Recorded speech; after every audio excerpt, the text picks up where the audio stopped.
Roman empire காலத்தில் ரோமப் படைகள் Rhine river போன்ற பெரிய நதிகளை அடைந்தபோது பலர் அவர்கள் வேறு வழி தேட வேண்டியிருக்கும் என்று நினைப்பார்கள்.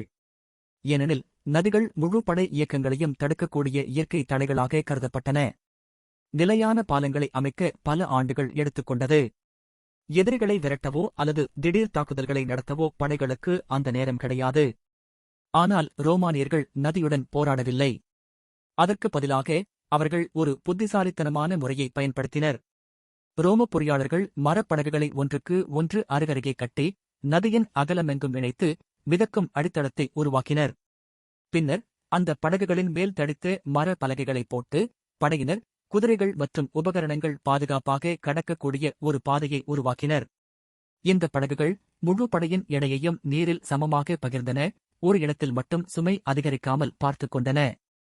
ஒவ்வொரு படகும் கனமான கயிறுகளாலும் நதிக்கரையில் ஆழமாக அடைக்கப்பட்ட இரும்பு கம்பிகளாலும் உறுதியாக கட்டப்பட்டது. இதனால் நீரோட்டத்துடன் பாலம் கீழே நகராமல் தடுக்கப்பட்டது. மேலும் படகுகளுக்கு இடையிலான இணைப்புகள் நெகிழ்வானதாக இருந்ததால் பாலம் நீரின் இயக்கத்துடன் இணைந்து அசைந்து கொள்ள முடிந்தது. அதற்கு எதிராக போராட வேண்டிய அவசியமே இல்லை. ரோமன் எம்பையர் காலத்தில் ரோமப் படைவீரர்கள் உலகம் முழுவதும் மர்ச்சா செய்தபோது காலணிகளுக்கு பதிலாக சாண்டல்கள் அணிந்தனர். பெரும்பாலானவர்கள் சாண்டல்கள் படை பயன்பாட்டிற்கு பொருத்தமற்றவை என்று நினைப்பார்கள். அவை பாதுகாப்பு அளிக்காது, போரில் பயனில்லை என்றும் கருதினர். ஆனால் உண்மையில் ரோமப் படைகள் தினமும் 15 முதல் 20 மைல் வரை மர்ச்சா செய்து 60 பவுண்டுக்கு மேற்பட்ட உபகரணங்களை எல்லா வானிலையிலும் சுமந்தனர். அதனால் கால்களின் ஆரோக்கியம் மிகவும் முக்கியமானது. ரோமப் படை சாண்டல்கள் கேலிகே என அழைக்கப்பட்டன. இவை நீண்ட தூர மர்ச்சாக்காகவே சிறப்பாக வடிவமைக்கப்பட்டவை. இதில் தடித்த தோல் அடித்தளம் இருந்தது. அதில் இரும்பு முனைகள் பொருத்தப்பட்டிருந்ததால் நல்ல பிடிப்பும் நீடித்த தன்மையும் கிடைத்தது. ஆனால் இதன் முக்கியமான அம்சம் காற்றோட்டம். திறந்த வடிவமைப்பு காரணமாக கால்களில் ஈரப்பதம் தங்காமல் தடுக்கப்பட்டது. இதனால் பூஞ்சை நோய்கள் மற்றும் கால்சிதைவு போன்ற பிரச்சினைகள் வராமல் பாதுகாக்கப்பட்டது. மூடிய காலணிகளில் ஈரமான கால்கள் இருந்தால் புண்கள், தொற்றுகள் மற்றும் ட்ரெஞ்ச் ஃபுட் போன்ற பிரச்சினைகள் ஏற்பட்டு முழு படை அலகுகளையும் செயலிழக்கச் செய்யும். மேலும் சாண்டல்களின் பட்டைகள் காலில் எடையை சமமாக பகிர்ந்தன. நீண்ட மர்ச்சாக்களில் கால்கள் வீங்கும்போது கூட அவற்றை எளிதாக சரி செய்ய முடிந்தது. சைனாவில் தொழில் முனைவோர் சாதாரண கற்களையே லாபகரமான வியாபாரமாக மாற்றி வருகின்றனர். ஒரு கொண்டு செல்லக்கூடிய லேசர் பொறிக்கும் இயந்திரத்தை பயன்படுத்தி அவர்கள் கற்களில் வடிவங்களை தானாகவே பொறிக்கிறார்கள். கல்லை வைத்தால் போதும், வடிவத்தை தேர்வு செய்தால் போதும், மீதியதை லேசர் இயந்திரம் செய்து முடித்துவிடும். குறைந்த செலவிலான மூலப்பொருள், தனித்துவமான தயாரிப்புகள், இதற்காக மக்கள் மகிழ்ச்சியாக பணம் செலுத்துகின்றனர்.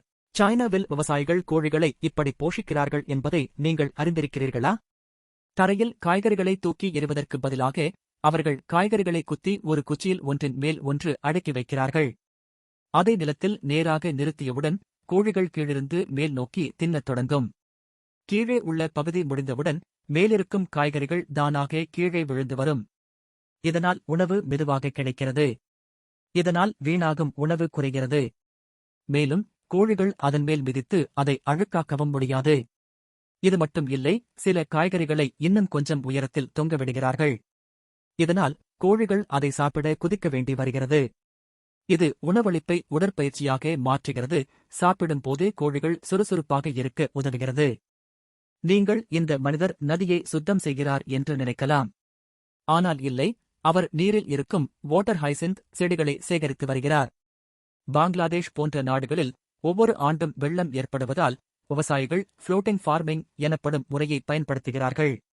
அவர்கள் அருகிலுள்ள நதிகளில் இருந்து வாட்டர் ஹைசிந்த் செடிகளை சேகரித்து அவற்றை அடுக்கடுக்காக வைத்து நீரில் மிதக்கும் மேடைகளை உருவாக்குகிறார்கள். பின்னர் அதன் மேல் உயிரியல் கழிவுகளை சேர்த்து பச்சை காய்கறி செடிகளை நடுகிறார்கள். அது மட்டுமல்லாமல் அதே நீரில் மீன் குஞ்சுகளையும் விடுகிறார்கள். இதனால் காய்கறிகளும் மீன்களும் ஒரே நேரத்தில் வளர முடிகிறது.